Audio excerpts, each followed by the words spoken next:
Class 8 का history का chapter करते हैं, chapter 3 ruling the country side.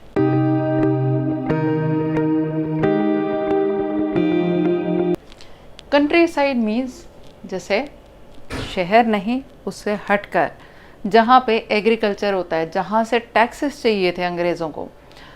Britishers यहाँ पर आए थे, वो अपनी एक ईस्ट इंडिया कंपनी लेकर आए थे। उनका इंटरेस्ट क्या था?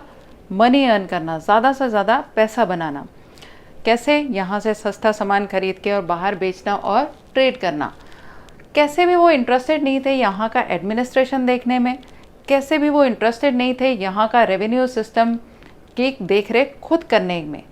वो चाहते थे कि यहाँ का जो सिस्टम चला आ रहा है किसी तरह से उसको वहीं के लोग संभाल के बस उन्हें रेवेन्यू दे दें, जिससे उनका फ़ायदा बढ़ जाए। कंपनी बनी थी दीवान 1765 में।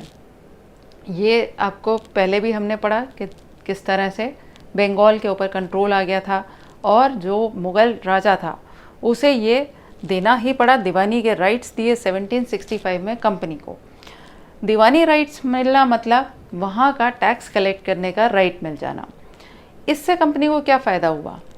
पहले कंपनी यहाँ से ख़रीदा करती थी सामान, उसके बदले उन्हें गोल्ड और सिल्वर में पे करना पड़ता था। ये गोल्ड और सिल्वर आता था कहाँ से? ब्रिटेन से आता था। अब क्या था? ये दीवानी राइट्स मिलते यहीं का रेवेन्यू इकट्ठा किया, उसी से अपने आर्मी के खर्चे, नेवी के खर्चे और ऑफिशियल्स को पे करना और ख़रीदना, सामान ख़रीदना, सबसे बड़ी चीज़ वो सब इसी रेवेन्यू से होने लगा। यही कारण था कि उनका इंटरेस्ट बढ़ता गया टेरिटरी को और एक्सपैंड करने का। अब क्या था? कंट्री साइड में वो कैसे टैक्सेस को कलेक्ट करें, इस चैप्टर में हमने इस पे ध्यान दिया है। रेवेन्यू कंपनी का आना शुरू हो गया दीवानी राइट्स मिलते ही। अब वो रेवेन्यू कलेक्ट कैसे करना है, तो इन्होंने सोचा कि कलेक्ट कैसा किया जाए। एक तो इम्प्रूव अगर एग्रीकल्चर होगा, खेती कहीं पे वो किसी तरह से लोगों को मोटिवेट करें कि वो वहाँ की खेती बढ़ाएं, लैंड अंडर कल्टीवेशन बढ़ाएं, प्रोडक्शन बढ़ाने के तरीके लगाएं, तो प्रोडक्शन जितना होगा रेवेन्यू उतना उनका बढ़ता जाएगा। उन्होंने एक सिस्टम डिवाइस किया, परमानेंट सेटलमेंट सिस्टम 1793 में। परमानेंट सेटलमेंट क्या था कि वहाँ के ज़मींदार बना दिए गए, उनको रिस्पॉन्सिबिलिटी दे दी गई कि ज़मींदारी राइट्स तुम्हारे पास हैं, तुम्हें कलेक्ट करके टैक्सेस और कंपनी को देना है अमाउंट।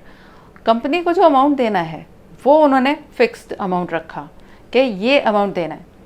होप क्या थी उनको कि ज़मींदार जो है वो अपना इंटरेस्ट के लिए क्या करेगा कि वहाँ पे खेती को और एक्सपैंड करेगा, लैंड अंडर कल्टीवेशन और बढ़ाएगा किसी तरह से, इसलिए कि ताकि कंपनी को तो फिक्स देना है, बाकी जो बचेगा वो उसका फ़ायदा होगा। लेकिन हुआ ऐसे नहीं, इसमें कुछ प्रॉब्लम्स आई। क्या प्रॉब्लम्स आई? ज़मींदारों ने ट्राई तो किया नहीं कि ज़मीन को और फर्टाइल बनाने के लिए या जो लैंड खाली पड़ा था उसको अंडर कल्टीवेशन लाने की कोशिश करते। इसकी बजाय उन्होंने क्या किया? किसानों के ऊपर उसका ज़ोर और डाल दिया।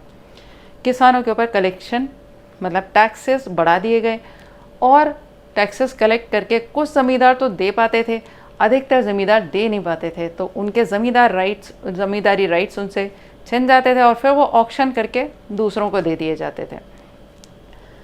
आगे आगे जैसे जैसे टाइम पास हुआ, कुछ तो ऐसी प्रॉब्लम रही कि जैसे बंगाल में बहुत सारे जो पीजेंट्स थे वो छोड़ के ही भाग गए और डिज़र्टेड रह गया। मतलब कुछ एरिया ऐसे थे जहाँ पे उन्हें पता चला कि उन्हें उगाने का कोई फ़ायदा नहीं है, जितने का उगता नहीं उससे ज़्यादा टैक्सेस पे करने हैं, वो टैक्सेस पे करने में अनेबल थे, तो वो चले गए।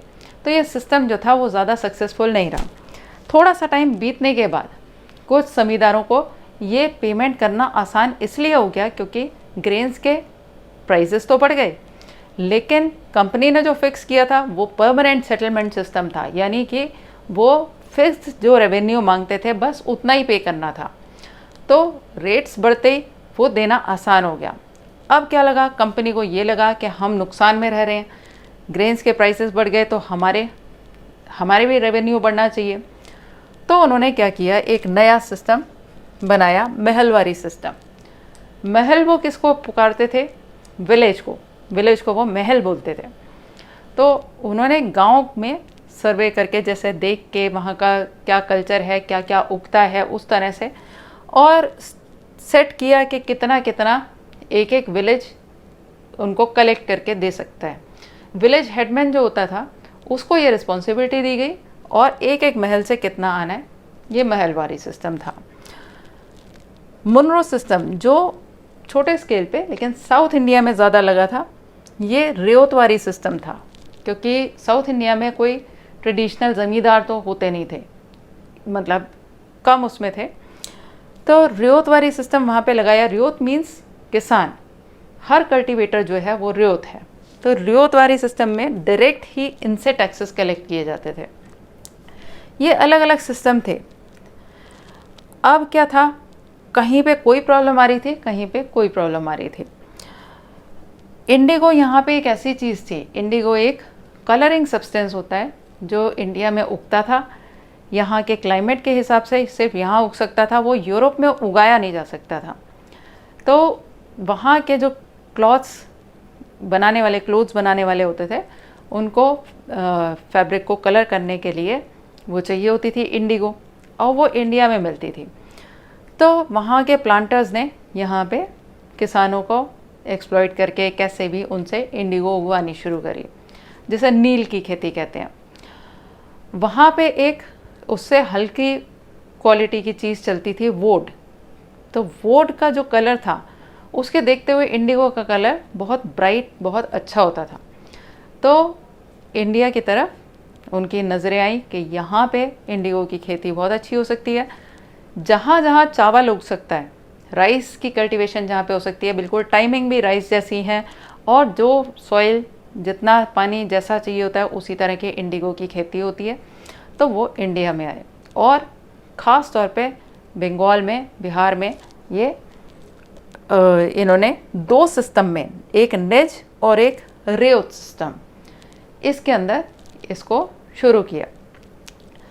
अब क्या था कि प्लांटर्स देखते थे कि इसको निज सिस्टम में कि किस तरह से इनसे खेती की ज़मीन ली जाए, लेकिन जो उनको प्लांटर्स को ज़मीन मिल रही थी वो इतनी फर्टाइल नहीं थी। फर्टाइल लैंड कहाँ था? छोटे छोटे प्लॉट्स में किसानों के पास था। तो वो किसानों से जैसे लेते थे, किसी से लीज पे, कैसे भी, तो वो जो था किसानों को यहाँ के सूट नहीं कर रहा था। ब्लू रिबेलियन नाम से 1859 में किसानों ने रिबेल किया कि हम यहाँ पे ये नहीं उगाएंगे इंडिगो। और उस टाइम पे वहाँ से ब्रिटिश से 1857 में रिवोल्ट होके चुका था। ब्रिटिशर्स खुद चाहते थे कि यहाँ पे और कोई रिवोल्ट ना हो, इसलिए एक चेकिंग की गई कि क्या यहाँ पे गलत हो रहा है। तो रिज़ल्ट ये बताया गया कि इसको किसी को ज़बरदस्ती कॉन्ट्रैक्ट साइन ना कराए जाएं। जितने कॉन्ट्रैक्ट्स हैं ऑलरेडी किए हुए, उन्हें पूरा करके उसके बाद किसी को ज़बरदस्ती ये इंडिगो की प्लांटेशन के लिए मजबूर ना किया जाए। ये धीरे धीरे कैसे हुआ, कैसे इंडिगो की खेती यहाँ पे चली और कैसे ख़त्म हुई, ये हम करते हैं इस चैप्टर में डिटेल में। Ruling the country side means जो विलेज वगैरह की तरफ होती है जगह। रीज़न उसका ये, टैक्सेस इनको वहाँ से लेने थे, तो उसको रूल करने का इनका कभी भी ब्रिटिशर्स का कोई आइडिया नहीं था कि हम इसको एडमिनिस्टर करेंगे। लेकिन टैक्सेस लेने के लिए इन्होंने क्या किया, इस चैप्टर में हम ये रीड करेंगे। द कंपनी बिकम्स दीवान, शुरुआत यहाँ से होती है। एक पिक्चर दिखा रखी है इसके अंदर, जो दीवान बनने का कंपनी का सेलिब्रेशन है, उसको ऐसा दिखाया जैसे बड़ा ग्रैंड सा कुछ सेलिब्रेट किया गया था, जबकि ऐसा कुछ नहीं था। रॉबर्ट क्लाइव के टेंट में ये दे दिया गया था एक diwani right. The company becomes diwan on 12th August 1765. Mughal emperor appointed the East India Company as the diwan of Bengal. East India Company बन गई diwan of Bengal. That means अब उनके पास सारे राइट्स आ गए थे टैक्सेस कलेक्ट करने के। The actual event most probably took place in Robert Clive's tent. Actual event जो हुआ था रॉबर्ट क्लाइव के टेंट में हुआ था। थोड़े से इंग्लिशमैन थे और कुछ इंडियंस थे विटनेस की तरह, लेकिन पेंटिंग जो ये दिखा रखी है the event is shown as majestic occasion, ऐसे दिखाया जैसे बहुत बड़ा कोई ओकेजन सेलिब्रेट किया गया, taking place in the grand setting.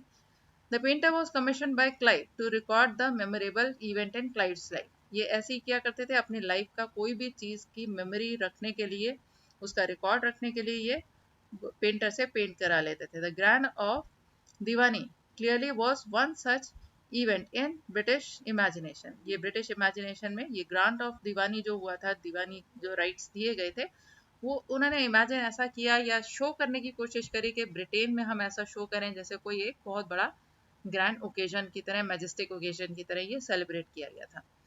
As Diwan company became the chief financial administrator of territory under its control. अब ये यहाँ के चीफ फाइनेंशियल एडमिनिस्ट्रेटर हो गए यहाँ के. Now it had to think of administering the land. अब इन्हें एडमिनिस्टर करना था लैंड को, ऑर्गेनाइज करना था उस रेवेन्यू रिसोर्स को. This had to be done in a way that could yield enough revenue to meet the growing expenses of the company.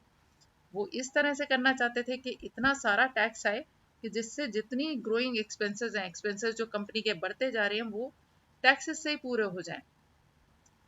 A trading company had also to ensure that it could buy the products it needed and sell what it wanted. दूसरी चीज इनको ये पक्का करना था कि जो इन्हें चाहिए, जो इन्हें खरीदना है, वो यहाँ से खरीद सकें, और जो यहाँ बेचना चाहें वो आराम से बेच सकें. Over the years, the company also learned that it had to move with some caution. अब थोड़ा टाइम बीता, कंपनी को पता चला थोड़ा सा सावधानी के साथ चलना है. Being an alien power, क्योंकि ये बाहर की पावर है, it needed to pacify those who in past had ruled the countryside. थोड़ा सा उनको इम्पोर्टेंस देनी जरूरी थी जिन लोगों ने रूल किया था कंट्री साइड को. And enjoy the authority and Prestige, authority and Prestige उनके पास थी. Those who had held local power जिनके पास थी, हैड टू बी कंट्रोल्ड, उनको कंट्रोल तो करना था, but they could not B entirely eliminated, लेकिन उनको पूरी तरह से वहां से हटाना नहीं चाहते थे. रीजन उसका ये था, अगर उन्हें हटाएंगे तो इन्हें खुद मैनेज करना पड़ेगा, खुद एडमिनिस्टर करना पड़ेगा. वो करने की इच्छा नहीं थी. They were only interested in the revenue. How was this to be done? अब ये कैसे होगा? In this chapter we will see how company came to colonize the countryside. किस तरह से उन्होंने कॉलोनी बनाई कंट्रीसाइड में, ऑर्गेनाइज किए रेवेन्यू रिसोर्सेज, रीडिफाइन किए राइट्स ऑफ पीपल के, लोगों के राइट्स क्या हैं, and produce the crops it wanted, और उन्होंने वो क्रॉप्स प्रोड्यूस कराई जो उन्हें चाहिए थी, जिससे उनका फायदा हो रहा था. Revenue for the company had become diwan बन गई थी company, but it still saw itself primarily as a trader, लेकिन अपने आप को एक ट्रेडर की तरह समझते थे वो. It wanted a large revenue income, चाहिए थी उनको कि रेवेन्यू से इनकम तो बहुत सारी हो जाए, but was unwilling to set up any regular system of assessment and collection. लेकिन टैक्स को असेस करना कि कितना कहाँ से आएगा और उसे कलेक्ट करना, ये काम वो अपने ऊपर नहीं लेना चाहते थे. The effort was to increase the revenue as much as it could be. Effort इतना था कि इंक्रीज कर दिया जाए, रेवेन्यू इतना बढ़ा दिया जाए जितना हो सकता है, and buy fine cotton and silk cloth as cheaply as possible. Revenue बढ़ जाए और ये फाइन कॉटन और सिल्क उनको सस्ते रेटों में मिल जाए. Within 5 years the value of goods bought by the company in Bengal doubled, और जितना वो खरीदा करते थे उससे डबल हो गई उनकी खरीद 5 साल के अंदर. Before 1865 the company had purchase goods in India by importing gold and silver from Britain. Reason ये था कि 65 से पहले, 1865 से पहले कंपनी जो भी यहाँ खरीदती थी उसके बदले में इंडियंस को क्या दिया करते थे, वो गोल्ड और सिल्वर कॉइन्स जो ब्रिटेन से आते थे. Now the revenue collected in Bengal could finance the purchase of goods for export. अब जो रेवेन्यू कलेक्ट हो रहा था बंगाल में, वो पूरा फाइनेंस कर सकता था इनका परचेज, जो भी यहाँ से परचेज करते थे एक्सपोर्ट करने के लिए. Soon it was clear that Bengal economy was facing a deep crisis. जल्दी ही एक चीज़ क्लियर हो गई कि बंगाल की इकोनॉमी जो है वो बहुत परेशानी में है, क्राइसिस में है. आर्टिसंस वर डिजर्टिंग विलेजेस. आर्टिसंस जो होते हैं वो विलेजेस छोड़ के जा रहे थे, जैसे इसके अंदर सब आते हैं ना, carpenter, gold Smiths, silver Smiths, iron Smith, ये सब छोड़ के जाने लगे. Since they were being forced to sell their goods to the company at low prices, क्योंकि अब कंपनी फोर्स करती थी कि उनको वो सस्ते रेटों में चीज़ें बेच दें, तो इतने सस्ते रेट्स में बेच के इनका खुद का कोई फायदा नहीं होता था. They started leaving the place. Peasants were unable to pay the dues. Peasants जो थे वो जितना टैक्सेस मांगते थे वो पे नहीं कर पाते थे, that were being demanded from them. Artisanal production was in decline. अब जब आर्टिसन छोड़ के जाएंगे तो उसका प्रोडक्शन जो था वो डिक्लाइन हो गया, कम हो गया। And agricultural cultivation showed science of collapse, agricultural cultivation भी कम होता गया। देन इन 1770 में एक टेरिबल फेमाइन आया जिसने 10 मिलियन पीपल ऑफ बंगाल को खत्म कर दिया। About 1/3 of the population was wiped out. Just think of it, कितना खराब वो फेमाइन रहा होगा। The need to improve agriculture. If the economy was in ruins, अब इकोनॉमी वहाँ की खराब हो रही है, could the company be certain of its revenue income? अब कंपनी को कैसे पता चले कि उसकी रेवेन्यू इनकम वही बनी रहेगी? Most company officials began to feel that investment in land had to be encouraged. अधिकतर कंपनी के ऑफिशियल्स ये सोचने लगे कि इन्वेस्टमेंट करा जाए लैंड में, and agriculture had to be improve, और एग्रीकल्चर को इम्प्रूव किया जाए, क्योंकि जितना ज़्यादा एग्रीकल्चर होगा उतना ही उन्हें टैक्स मिलेगा। How was this to be done? अब ये ऐसा कैसे होगा? After 2 decades of debate on the question, 20 साल तो इस डिबेट पे लगे कि किस तरह से इसको मैनेज किया जाए, the company finally introduce the permanent settlement system in 1793। 1793 में एक परमानेंट सेटलमेंट सिस्टम इन्होंने इंट्रोड्यूस किया। By the terms of the settlement, अब ये सेटलमेंट क्या था? Rajas and taluqdars were recognised as zamindar. जितने राजा थे, ये तालुकादार थे, तालुका डिस्ट्रिक्ट्स थे, एरियाज थे, उनके हेड्स जो होते थे तालुकादार थे, उन सबको जमींदार की तरह माना गया, जमींदार बना दिया गया। They were asked to collect rent from the peasants, और उनको कहा गया पीजेंट से टैक्सेस वो कलेक्ट करेंगे, and pay revenue to the company, और कंपनी को रेवेन्यू पे करेंगे। The amount to be paid was fix permanently, और जो अमाउंट पे करना है वो फिक्स था परमानेंटली, कि उसके अंदर कोई चेंजेस नहीं आएंगे, इतना अमाउंट आपने पे करना है। और इन्होंने ऐसा क्यों रखा? ताकि जमींदार को एक लालच मिलेगा कि मुझे इतना कंपनी को पे करना है, तो वो चाहेगा कि उसको जो लैंड मिला हुआ है उस एरिया में वो एनकरेज करे और ज़्यादा लैंड अंडर कल्टीवेशन लाए, जिससे कि वो अपना प्रॉफिट अर्न कर सके। That is it was not to be increase over ever in future. Permanent settlement का मतलब जितना फिक्स कर दिया था जमींदार से, वो ये अमाउंट एक फिक्स कर दिया गया और उसे फ्यूचर में बढ़ाया नहीं जाएगा। It was felt that this would ensure a regular flow of revenue into the company's coffers, और इससे उन्होंने ये सोचा कि कंपनी के खजाने में जो है वो एक रेगुलर इनकम आ जाएगी रेवेन्यू की।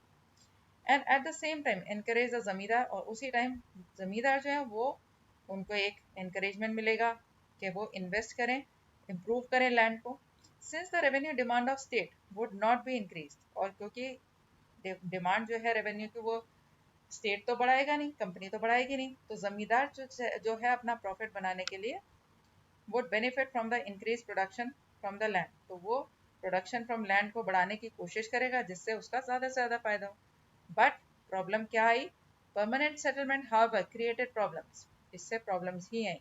Company official soon discover that zamindar were not in fact investing in improving the land, कि वो जमींदार जो है वो कोई इन्वेस्टमेंट नहीं कर रहे, लैंड को इम्प्रूव करने का कोई प्रयास नहीं कर रहे। The revenue that had been fixed was so high, जितना वो फिक्स किया था रेवेन्यू वो ही इतना हाई था, दैट द जमींदार फाउंड इट डिफिकल्ट टू पे, जमींदारों को ही ये मुश्किल लग रहा था कि ये पे करना आसान नहीं है। एनीवन हु फेल टू पे रेवेन्यू लॉस्ट हिज जमींदारी, और जमींदारों में से जो भी पे नहीं कर पाता था उसकी जमींदारी राइट्स चले जाते थे। Numerous zamindaris were sold off at auction organised by the company, और बहुत सारी जमींदारियां जो थी वो ऑक्शन में, नीलामी में बेच दी गई कंपनी के द्वारा, यानी नीलाम बोली लगाई जाती थी, जमींदार जो बनना चाहते थे वो कुछ पैसे देके और वो पोस्ट खुद ले लेते थे। By the first decade of 19th century के पहले डिकेड में, पहले 10 ईयर्स में द सिचुएशन चेंज्ड। कैसे सिचुएशन चेंज हुई? प्राइसेस एंड मार्केट रोज, अब ग्रेन्स वगैरह के मार्केट में प्राइसेस बढ़ गए। कल्टीवेशन स्लोली एक्सपैंडेड, कल्टीवेशन भी धीरे धीरे बढ़ गई। This mean that increase in income of zamindar, जमींदारों की इनकम तो बढ़ गई, but no gain for the company. Company के लिए क्यों गेन नहीं था? क्योंकि कंपनी फिक्स कर चुकी थी और उसको परमानेंट सेटलमेंट था, उसमें कोई चेंजेस नहीं लाने थे। Since it could not increase the revenue demand that had been fix permanently, क्योंकि वो रेवेन्यू की डिमांड को बढ़ा ही नहीं सकते थे क्योंकि उन्होंने फिक्स कर दी थी permanently. Even the zamindar did not have an interest in improving the land. अब जमींदार जो थे इम्प्रूव करने में, लैंड को इम्प्रूव करने में तो इंटरेस्टेड थे नहीं। Some had lost their lands in the earlier years of settlement. उनमें से कुछों का तो लैंड छिन गया था पहले ईयर के सेटलमेंट में, क्योंकि उस टाइम ग्रेन्स के रेट्स इतने हाई नहीं थे कि वो इतना पे कर सकें। अब ग्रेन्स वगैरह के रेट बढ़ गए, जिससे इनकम बढ़ गई जमींदार की, और अब वो पे कर पा रहे थे। Others now saw the possibility of earning without the trouble and risk of investment. अब इनको ये पता चला कोई इन्वेस्टमेंट करने की जरूरत नहीं है, उसी में से इनकम हो रही है।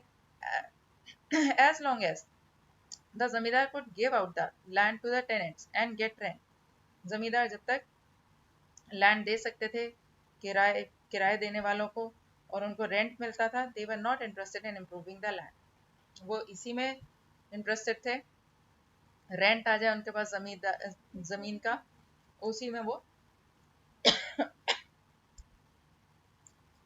अच्छा अर्न कर लेते थे, उसी में वो अच्छा अर्न कर लेते थे। On the other hand, in the villages, the cultivator found the system extremely oppressive. और अगर villages में देखें तो cultivator जो किसान थे उनको ये बहुत oppressive लग रहा था। Rent he paid to जमींदार was high. जमींदार ने जितना रेंट सेट कर रखा था वो बहुत हाई था, and his right on the land was insecure, और उसका लैंड के ऊपर राइट भी इनसिक्योर था। To pay the rent he had to often take a loan from money lender, और रेंट पे करने के लिए उसे मनी लेंडर से लोन लेना पड़ता था, और जब वो फेल हो जाता था पे करने में रेंट को, तो he was evicted from land he had cultivated for generation. कई जनरेशन से जो वो लैंड उसका होता था वो उसके हाथ से निकल जाता था। अब क्या है, ये प्रॉब्लम देख ली उसकी सिस्टम की, परमानेंट सिस्टम की। अब एक नया सिस्टम डिवाइस किया, जब ब्रिटिशर्स ने देखा, ईस्ट इंडिया कंपनी ने देखा कि उनका प्रॉफिट नहीं निकल रहा और परमानेंट सेटलमेंट से सिस्टम से कहीं और स्विच ऑन करना पड़ेगा, तो by the early 19th century many of the company officials were convinced that the system of revenue had to be changed again. अब इन्होंने कहा कि ये रेवेन्यू का सिस्टम हमें चेंज करना पड़ेगा। How could revenues be fixed permanently at the time when company needed more money to meet its expenses from of administration and trade? ये रेवेन्यू फिक्स कैसे हो सकते हैं परमानेंटली, जबकि खुद किए थे फिक्स 1793 में। तो अब इन्होंने कहा परमानेंटली ये कैसे फिक्स हो सकते हैं, जबकि कंपनी को ज़्यादा मनी की ज़रूरत है, क्योंकि उसके एक्सपेंसेस एडमिनिस्ट्रेशन और ट्रेड के बढ़ गए हैं। In the North Western Provinces of Bengal Presidency, Bengal Presidency जो थी, नॉर्थ वेस्टर्न उसके प्रोविंसेस जो थे, most of the areas now in Uttar Pradesh, जिसका आज हम उत्तर प्रदेश में एरिया ज़्यादातर है, एक Englishman called Fort Mackenzie devised a new system which came into effect in 1892 1822 1822 में फोर्ट मैकेंजी ने एक नया सिस्टम बनाया। He felt that the village was an important social institution. Village अपने आप में एक सोशल सामाजिक इंस्टीट्यूशन है in North Indian society, and he needed to be preserve, और उसको गांव को बनाए रखना चाहिए। अंडर हिज डायरेक्शंस, उसने जो डायरेक्शन दिए, collectors went from village to village. अब जो कलेक्टर्स थे वो विलेज से विलेज में गए, इंस्पेक्टिंग द लैंड, लैंड को इंस्पेक्ट किया, मेजर किए फील्ड, रिकॉर्ड किए वहाँ के कस्टम और राइट्स ऑफ डिफरेंट ग्रुप्स क्या हैं। The estimated revenue of each plot within a village was added up, हर प्लॉट का इन्होंने रेवेन्यू एस्टिमेट किया और फिर उसको ऐड अप किया कि पूरे गांव से कितना रेवेन्यू आना चाहिए। दैट ईच विलेज, विलेज को वो महल बोलते थे, had to pay. This demand was to be revise periodically, और इसके अंदर इन्होंने पहले जैसी गलती नहीं करी, परमानेंट की तरह परमानेंट नहीं रखा, परमानेंट सेटलमेंट की तरह इन्होंने कहा इसको रिवाइज भी करते रहेंगे, चेंजेस लाते रहेंगे, not permanently fixed. The charge of collecting the revenue and paying it to the company was given to village headman. और चार्ज किसको दिया गया, रेवेन्यू कलेक्ट करने का और पे करने का, विलेज के हेडमैन को, रादर देन द जमींदार। अब जमींदार को नहीं दिया गया। This system was known as Mahalwari system, क्योंकि एक एक विलेज के हिसाब से था, तो इसलिए इसका नाम महलवारी सिस्टम रखा गया। एक और सिस्टम था the Munro system in British territories in south. अब साउथ इंडिया की बात हो रही है। There was a similar move away from the idea of permanent settlement. वहां पे भी परमानेंट सेटलमेंट से कोई खुश नहीं था, तो उन्होंने कहा कि एक नई आइडिया चाहिए हमें यहाँ पे। The new system was that was devised came to be known as ryotwari. अब नया सिस्टम जो बनाया इसको रियोतवारी सिस्टम बोलते थे। रियोत मीन्स किसान। It was tried on a small scale by Captain Alexander Read. Captain Alexander Read ने एक छोटे स्केल पे उसे ट्राई किया। In some of the areas that were taken over by the company after wars where Tipu Sultan से जो areas जीते थे उसके अंदर इसको ट्राई किया गया। सब्सिक्वेंटली डेवलप्ड बाय थॉमस मुंडो, और उसको थॉमस मुनरो ने उसमें कुछ चेंजेस लाए. This system was gradually extended over all over south India में ये पूरा लागू हो गया. Reed and Monroe felt that in the South there were no traditional zamindar. South India में ट्रेडिशनल जमींदार नहीं थे. The settlement there argue had to be made directly with the cultivator. अब उन्होंने कहा जो सेटलमेंट होना चाहिए रेवेन्यू का वो डायरेक्ट कल्टीवेटर्स के साथ, ये रियोट्स के साथ, किसानों के साथ होना चाहिए, who had tilled the land for generation, जो कई जनरेशन से लैंड पे खेती करते आ रहे हैं. Their fields had to be carefully and separately surveyed, कि उनके फील्ड्स को केयरफुली और अलग अलग हर एक को सर्वे किया जाए before the revenue assessment was made, और उसके बाद रेवेन्यू का असेसमेंट किया जाए कि कितना टैक्स आना चाहिए. Monroe thought that the British should act as paternal fathers, कि उनको एक फादर फिगर की तरह देखना चाहिए, protecting the ryots under their charge, और उनको प्रोटेक्ट करना चाहिए कि हमारे चार्ज में ये किसान हैं तो इन किसानों को भी प्रोटेक्ट करना चाहिए हमें. बट यहाँ पे भी सब कुछ ठीक नहीं था. Within a few years after the new system were imposed, अब ये जो नए सिस्टम लगाए गए, it was clear that all was not well with them, कि ये सब सही नहीं चल रहा है.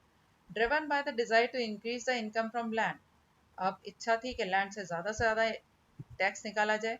Revenue official fix too high a revenue demand, तो जो जितने ऑफिशियल्स थे उन्होंने फिक्स जो की थी डिमांड वो बहुत ज़्यादा हाई थी. पीजेंट्स वर अनेबल टू पे ही नहीं कर सकते थे. Ryots fled the countryside, और वो छोड़ के चले गए कंट्री साइड को. The villages became deserted in many regions, कई रीजन्स में विलेजेस डिजर्टेड हो गए, छोड़ के चले गए. Optimistic officials had imagined that a new system would transform the peasant into rich enterprising farmers.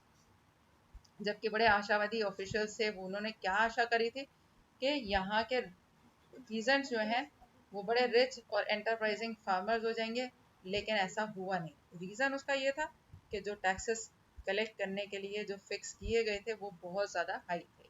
अब ये तो हो गए सिस्टम, कि कौन कौन से सिस्टम इन्होंने टैक्सेस के इंट्रोड्यूस किए थे. अब आते हैं हम क्रॉप्स और यूरोप, कि यूरोप के लिए उन्हें क्रॉप्स क्या चाहिए थी.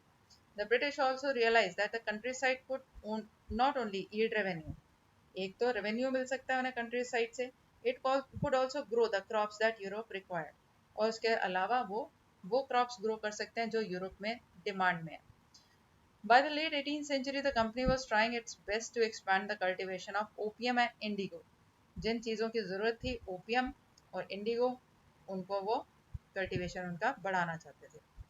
In the century and a half that followed, उसके बाद 1.5 सेंचुरी तक यानी 150 years तक, British persuaded or forced cultivators in various parts of India to produce other crops. Jute in Bengal, अच्छा, ब्रिटिशर्स ने किसी भी तरह से या तो मनाया लोगों को, किसानों को, या उनको फोर्स किया कि वो प्रोड्यूस करें वो वाली क्रॉप्स जो उन्हें चाहिए थी. जैसे जूट उगवाया उन्होंने बंगाल में, आसाम में tea, sugar cane United Provinces जो आज का उत्तर प्रदेश है, wheat in Punjab, cotton in Maharashtra and Punjab, rice in Madras, Madras जो आज चेन्नई है वहाँ पे इन्होंने राइस उगवाया, जो उनको सूट करता था, जो उन्हें रिक्वायर्ड है वहाँ पे बेचने के लिए, वो उगवाया. हाउ इज दिस डन, अब ऐसा कैसे हुआ. British use variety of methods to expand the cultivation of crop that they needed, कई तरीके लगाए उन्होंने एक्सपैंड करने के लिए वो कल्टीवेशन जो क्रॉप्स उन्हें चाहिए थी. Let's take a closer look at the story of one of each crop, one such method of production. ठीक है, ऐसे देखते हैं उन्होंने कैसे कैसे मेथड अपनाए प्रोडक्शन बढ़ाने के लिए. डस कलर हैव अ हिस्ट्री, देखो फिगर 5 और 6 में दो इमेजेस दिखा रखी हैं कॉटन प्रिंट्स की. The image on the left shows a kalamkari print created by weavers of Andhra Pradesh in India. On the right is a floral फूलों वाला cotton print designed and produced by William Morris. William Morris ने ये design बनाया, a famous poet and artist of 19th century in Britain. There is one thing common in the two prints. दोनों में एक चीज common है. Both use a rich blue colour, दोनों में रिच ब्लू कलर है, कॉमनली कॉल्ड इंडिगो. ये indigo कहलाती है, ब्लू कलर देती है. Do you know how this colour was produce, ये कलर प्रोड्यूस कैसे होता है. The blue that you see in this print was produce from a plant called indigo. एक प्लांट होता है इंडिगो, उसमें से ये नीले रंग प्रोड्यूस होता है.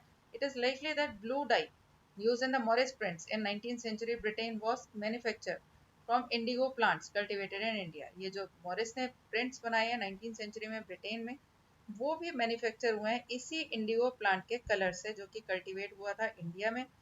For India was the biggest supplier of Indigo in the world at that time. उस टाइम पे इंडिया सबसे बड़ा सप्लायर हो गया था इंडिगो का पूरे वर्ल्ड में। Why the demand for Indian Indigo? अब इंडियन इंडिगो की इतनी डिमांड क्यों थी?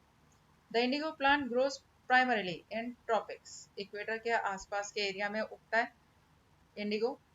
इसका मतलब वहाँ यूरोप के अंदर ये नहीं उगाया जा सकता। By the 13th century Indian indigo was being used by cloth manufacturer in Italy.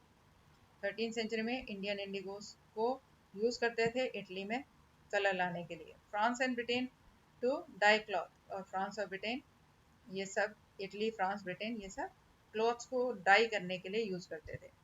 However, only small amount of Indian indigo reached the European market and its price was very high. और थोड़ा सा ही amount of Indian Indigo पहुंचती थी European market में और price उसका high होता था। European cloth manufacturers therefore had to depend on another plant called wood। और इनको एक ब्लू कलर के लिए एक और प्लांट के ऊपर डिपेंड करना पड़ता था जिसका नाम होता है woad, to make violet and blue dyes. ठीक है। Being a plant of temperate zone, woad was more easily available in Europe. अब ये टेम्परेट जोन का है, थोड़े ठंडे एरिया में उगता है, तो ये यूरोप में उग जाता था। It was grown in northern Italy, southern France and parts of Germany and Britain. ये यहाँ उगाया जाता था। Worried by the competition from Indigo, अब ये वोट से कहीं अच्छा कलर था इंडिगो का, तो उनको ये वरी लगी कि चिंता हुई कि इंडिगो जो है कंपटीशन हो गया इंडिगो और वोट का। Woad producer in Europe pressurise the government to ban the import of indigo. उन्होंने यूरोप में कह दिया, यूरोप के जितने वोट प्रोड्यूसर थे उन्होंने बैन लगवाने की रिक्वेस्ट करी गवर्नमेंट से, ताकि इंडिगो ना आए, तभी उनका वोट बिकेगा। Cloth dyers however preferred indigo as a dye. और क्लॉथ डायर्स जो थे वो इंडिगो को क्यों प्रेफर करते थे? क्योंकि उसका ज्यादा रिच ब्लू कलर होता था। Indigo produce a rich blue colour whereas the dye from wood was pale and dull। Vote की हल्की और फीकी सी ब्लू कलर देता था, जबकि इंडिगो का ब्राइट कलर था। By the 17th century European cloth producer persuaded their government to relax the ban on indigo import।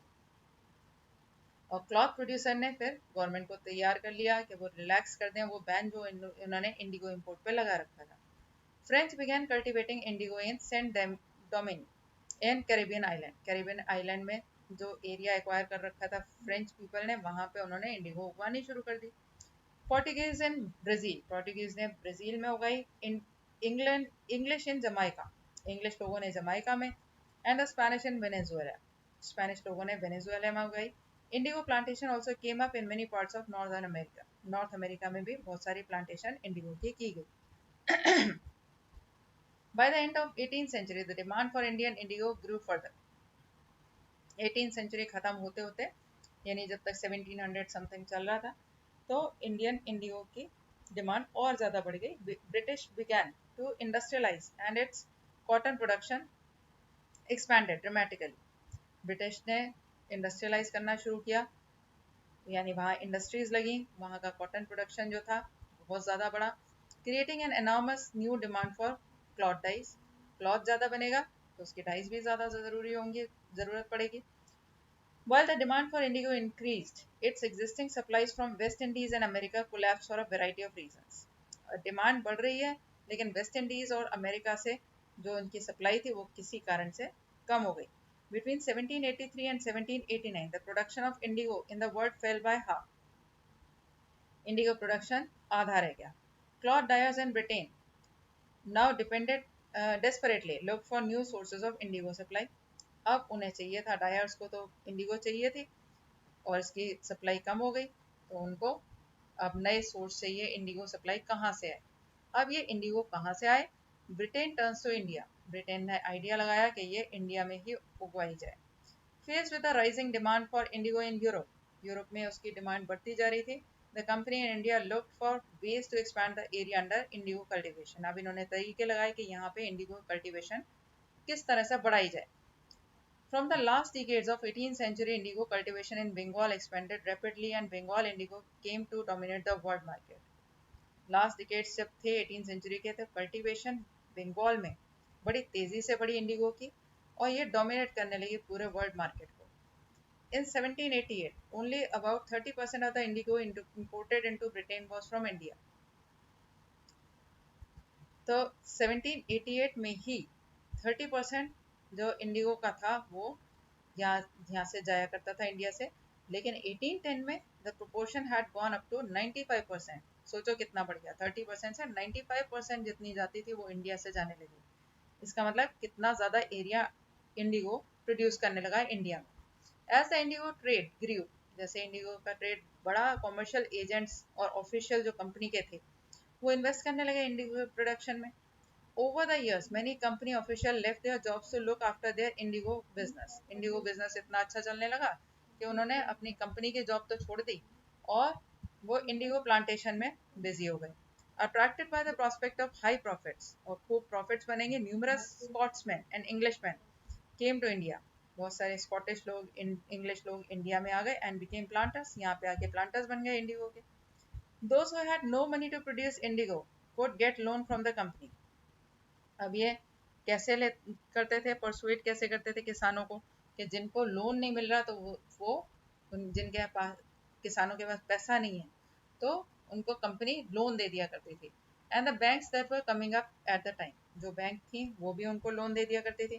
तो इस लालच में आके जो गरीबी के हालत में थे किसान, जिनको पैसा नहीं है हाथ में, तो वो इनके पकड़ में आ जाते थे। हाउ वॉज इंडिगो कल्टिवेटेड, अब ये कल्टिवेट कैसे होती है as a crop. There were two main system of indigo cultivation, दो सिस्टम थे, एक निज और एक ryoti. Within the system of nij cultivation में planter produced indigo in lands that he directly control, directly जिससे कंट्रोल करता था प्लांटर, वो उसके अंदर इंडिगो उस लैंड में प्रोड्यूस करता था, ये कहलाता था निज कल्टिवेशन। वो ही आइदर बॉट द लैंड, या तो वो लैंड को खरीद लेता था या रेंटेड इट फ्रॉम अदर जमींदार, जमींदार से रेंट पे ले लेता था और प्रोड्यूस करता था indigo by directly employing hired labour. Hired labour किराए पे लेबर लेके उससे खेती कराता था। अब इस निज कल्टीवेशन जिसमें प्लांटर्स अपना लैंड लेके या किराए पे लेके करा रहे हैं, इसमें क्या प्रॉब्लम आई? The planters found it difficult to expand the area under निज कल्टीवेशन। उन्हें ज़्यादा एरिया नहीं मिल पा रहा था। Indigo could be cultivated only on fertile lands, क्योंकि उनको फर्टाइल लैंड पे ही ये इंडिगो उगती है। And these were all already densely populated, और ये जो जितना फर्टाइल एरिया का लैंड है वो तो डेंसली पॉपुलेटेड है। तो वहाँ पे small plot scattered over the landscape could be acquired. अगर प्लांटर्स एक्वायर करना चाहें तो बहुत छोटे छोटे प्लॉट्स जो भी कोई कहीं पे कोई कहीं पे ऐसे वो एक्वायर कर पा रहे थे। Planters needed large areas and compact blocks to cultivate indigo in plantation। Plantation में तो बहुत बड़ा एरिया चाहिए होता है, तो वो चाहते थे कि हमें बड़ा एरिया मिल जाए, लेकिन ऐसा कुछ मिल नहीं पा रहा था। Where could they get such land from? ऐसा लैंड उन्हें कहाँ से मिले? They attempted to lease the land around the indigo factory। Indigo factory के चारों ओर उन्होंने चाहा कि इस तरह से किराए पे हमें वो मिल जाए land, and evict the peasant from the area। Area में से उनको हटा दिया जाए पीजेंट्स को। But this always led to conflicts and tension, लेकिन इससे कॉन्फ्लिक्ट्स होते थे, टेंशन होती थी। अगर किसी को, किसानों को जो जनरेशन से वहाँ पे खेती करते आ रहे हो, उनको हटाने की कोई कोशिश करेगा तो टेंशन तो आएगी। Nor was labour easy to mobilise, labour को भी काम में लगाना आसान नहीं था। Large plantation required a vast number of hands to operate, बड़ी बड़ी प्लांटेशन अगर लगानी है तो बहुत सारे लोग भी चाहिए। And labour was needed precisely at the time when peasants were usually busy with their rice cultivation. और एग्जैक्टली उसी टाइम पे चाहिए होती थी जिस टाइम पे पीजेंट्स जो थे वो बिजी होते थे अपने राइस कल्टीवेशन में। जैसे राइस कल्टीवेशन का जो टाइम होता है, जब उसका हार्वेस्टिंग होती है, उसी टाइम पे इंडिगो की होती है, तो इस टाइम पे हायर्ड लेबर मिलना भी मुश्किल था। Nij cultivation on the large scale also required many ploughs and bullocks.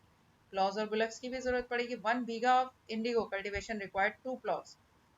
ये अंदाजा था, 1 बीघा इंडिगो कल्टीवेशन के लिए 2 प्लॉज चाहिए। This meant that planter with 1000 bighas would need 2000 ploughs. Investing on purchase and maintenance of ploughs was a big problem. अब ploughs खरीदना, उन्हें रखना, उन्हें मेंटेन करना, वो भी एक प्रॉब्लम थी। Nor could supplies be easily got from the peasants, और ये सप्लाई पीजेंट से भी नहीं मिल सकती थी। क्यों? क्योंकि पीजेंट्स जिस टाइम पे अपने राइस कल्टीवेशन में बिजी होते थे अपने प्लॉज लेके, उस टाइम पे वो प्लॉज कैसे किराए पे देंगे? Since their plows and bullocks were busy on their rice fields, rice field में उसी टाइम पे लगे होते थे, again exactly at the time that the Indigo planters needed them. जिस टाइम पे इंडिगो प्लांटर्स को जरूरत है उसी टाइम राइस कल्टीवेटर्स को जरूरत है। Till the late 19th century, planters were therefore reluctant to expand the area under niche cultivation. तो फिर उसके बाद उन्होंने जो प्लांटर्स थे उन्हें पता चला, उन्होंने पाया कि ये कोई फायदा का चीज़ तो है नहीं, निच कल्टीवेशन में ज़्यादा एरिया बढ़ाने की ज़रूरत नहीं है। Less than 25% of the land producing indigo was under this system. Indigo produce करने वाला सिस्टम 25% से कम इस टाइप के निच कल्टीवेशन के अंडर था। The rest was under alternative mode of cultivation. दूसरा था, और दूसरे सिस्टम में कौन सा, रेयोती सिस्टम। रेयोत्स होते हैं किसान, जहाँ पे डायरेक्ट किसानों से रेवेन्यू लिया जाता है। Under the ryoti system the planters force the ryots to sign a contract. अब प्लांटर्स इनसे कॉन्ट्रैक्ट साइन करा लेते थे, एक एग्रीमेंट होता था जो इसको सट्टा बोलते थे। At times they pressurise the village headman to sign the contract on behalf of ryots. कभी कभी वो विलेज के हेडमैन से ही साइन करा लेते थे कॉन्ट्रैक्ट रेयोत्स के बिहाफ पे, रेयोत्स की तरफ से। Those who signed the contract got cash advances from the planters at the low rates of interest to produce indigo. और जिन जो ये कॉन्ट्रैक्ट साइन कर देते थे उनको एडवांसेस मिल जाते थे, कम रेट्स पे, कम रेट ऑफ इंटरेस्ट पे लोन मिल जाता था। But the loan committed the Rayot to cultivating indigo on at least 25% of area under holding. जितना भी एरिया किसान के पास है उसमें से अगर वो 25% पर इंडिगो लगाने की खेती करने को तैयार अगर होता था, तभी उसे सस्ते रेट्स पे ये लोन मिला करते थे। The planter provided the seed and the drill. Seed और ड्रिल वही प्लांटर्स प्रोवाइड करते थे, while the cultivator prepared the soil, sowed the seed and looked after the crops। और कल्टीवेटर का काम होता था सॉइल प्रिपेयर करना, सो करना सीड और उसके क्रॉप्स की देख रेख करना।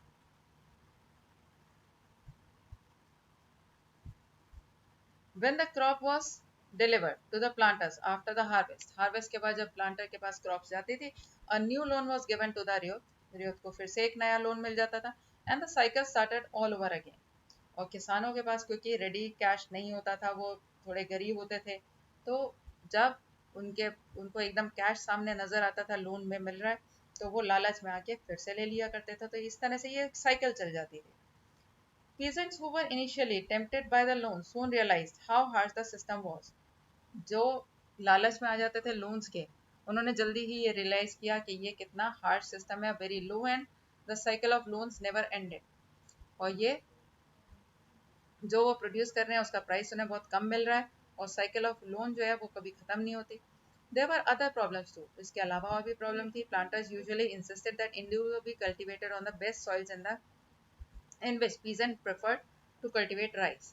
और वो ये चाहते थे कि जो प्लांट फार्मर के पास अच्छा सा एरिया है फर्टाइल, उसके ऊपर वो उगाए, लेकिन फार्मर वहां पे राइस उगाना चाहता था। Indigo moreover had deep roots. Indigo की बहुत डीप रूट्स होती हैं, and it exhausted the soil rapidly.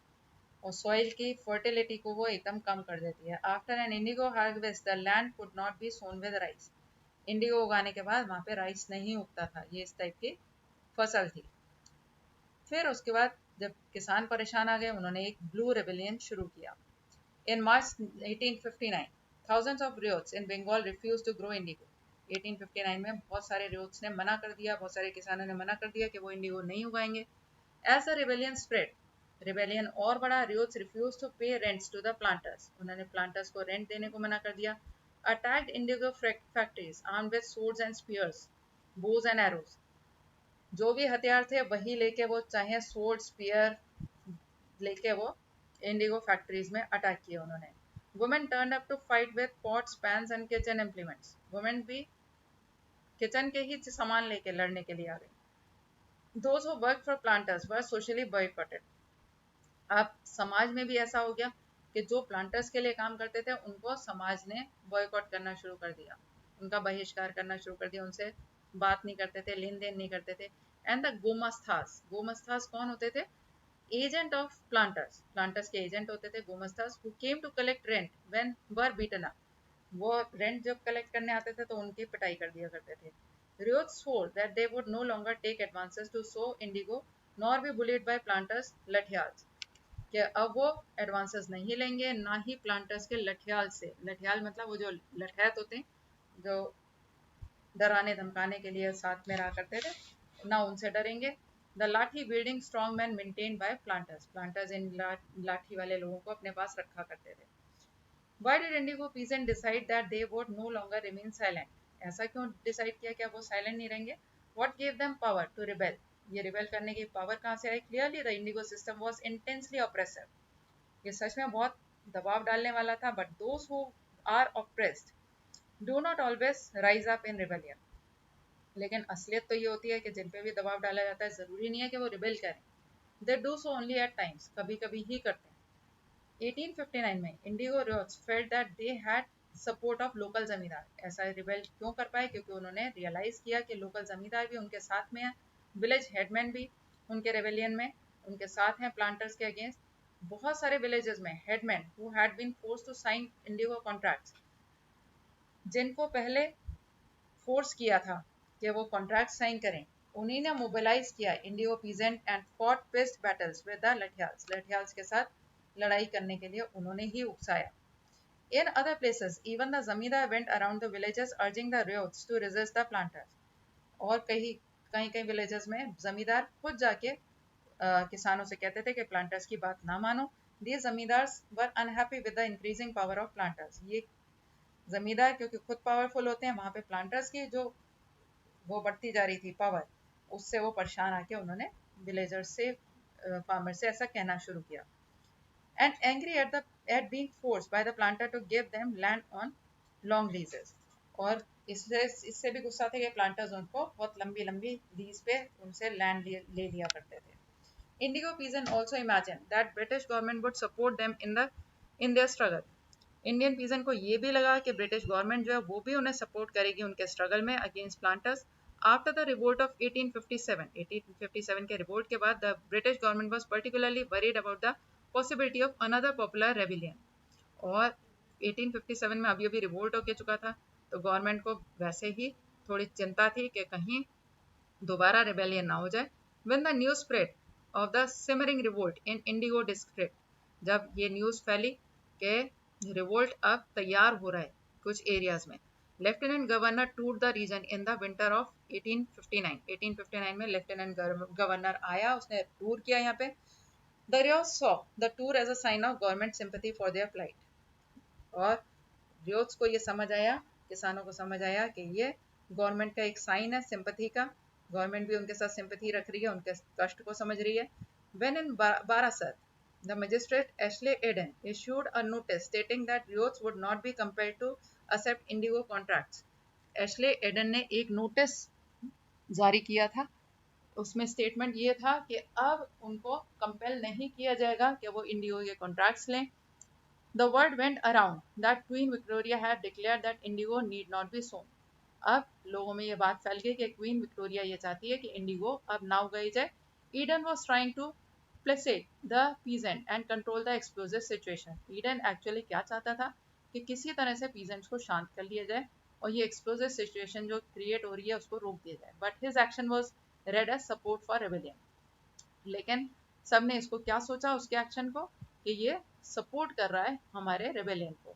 As the rebellion spread, जैसे ये विरोध जो था, जो विद्रोह था, वो आगे बढ़ा, intellectuals from Calcutta rush to the indigo district. Calcutta से बहुत सारे इंटेलेक्चुअल्स इंडिगो डिस्ट्रिक्ट में पहुंचे। They wrote of the misery of ryots, ryots की परेशानी के बारे में उन्होंने लिखा। टायरेनी ऑफ प्लांटर्स, प्लांटर्स जो उनको कष्ट देते थे उसके बारे में लिखा। Horrors of indigo system, indigo system कितना खराब है उसके बारे में लिखा। Worried by rebellion, the government brought the in the military to protect the planters from assault. अब प्लांटर्स को बचाने के लिए गवर्नमेंट को वहां पे मिलिट्री बुलानी पड़ी एंड सेटअप इंडिगो कमीशन, एक इंडिगो कमीशन बना दी टू इंक्वायर, जिस वो कमीशन बनाई जो इंक्वायरी करेगी इस पूरे सिस्टम में इंडिगो प्रोडक्शन के। Commission held the planters guilty, और कमीशन ने क्या फाइंड आउट किया कि प्लांटर्स ही गलत हैं and criticise them for coercive method they used with indigo cultivator. Indigo cultivator के साथ जो वो गलत तरीके इस्तेमाल करते थे उनको उन्होंने क्रिटिसाइज भी किया। It declared that indigo production was not profitable for Riots, और ये डिक्लेयर किया कि रियोट्स के लिए ये किसी भी तरह प्रॉफिटेबल नहीं है। The commission asked the Riots to fulfill their existing contracts. Commission ने अपना फैसला सुनाया कि रियोस जो है वो जितने एग्जिस्टिंग कॉन्ट्रैक्ट्स उन्होंने साइन कर रखे हैं उसे पूरा करें, but also told them that they could refuse to produce indigo in future, लेकिन आगे वो मना कर सकते हैं, अगर नहीं चाहते तो वो ना उगाएं। जितने अभी चल रहे हैं वो पूरे करें कॉन्ट्रैक्ट्स, और फिर उसके बाद उन्हें कोई फोर्स नहीं कर सकता। After the revolt indigo production collapse in Bengal. अब ये रिवोल्ट के बाद इंडिगो प्रोडक्शन बंगाल में तो कोलैप्स कर गया, गिर गया, but planters now shifted their operation to Bihar. लेकिन प्लांटर्स जो थे उन्हें पैसा कमाने का शौक हो चुका था इससे, तो वो बिहार में चले गए। With the discovery of synthetic dyes in late 19th century, अब लेट 19th सेंचुरी में सिंथेटिक डाइज आ गई, आर्टिफिशियल तरीके से कलर प्रोड्यूस होने लगा। Their business was severely affected. अब जो बिजनेस बहुत अच्छा फ्लरिश कर रहा था वो बहुत बुरी तरह अफेक्टेड हुआ, but yet they manage to expand production, फिर भी उन्होंने किसी तरह प्रोडक्शन बढ़ाया। When Mahatma Gandhi return from South Africa, a peasant from Bihar persuaded him to visit Champaran and see the plight of indigo cultivators there. तो एक peasant ने उनको कहा कि आप चंपारण आओ और वहाँ पे देखो इंडिगो कल्टीवेटर्स का क्या हाल है। Mahatma Gandhi's visit in 1917 marked the beginning of Champaran movement against indigo planters. 1917 में जब गांधी जी वहाँ गए तब वहाँ पे एक रिवोल्ट शुरू हो गया against Indigo planters. Chapter is now complete. ये एक फैक्ट दे रखा है, वेस्ट इंडीज में इंडिगो मेकिंग क्या थी, वहाँ पे क्या परेशानी थी। Now the chapter is complete. Thank you.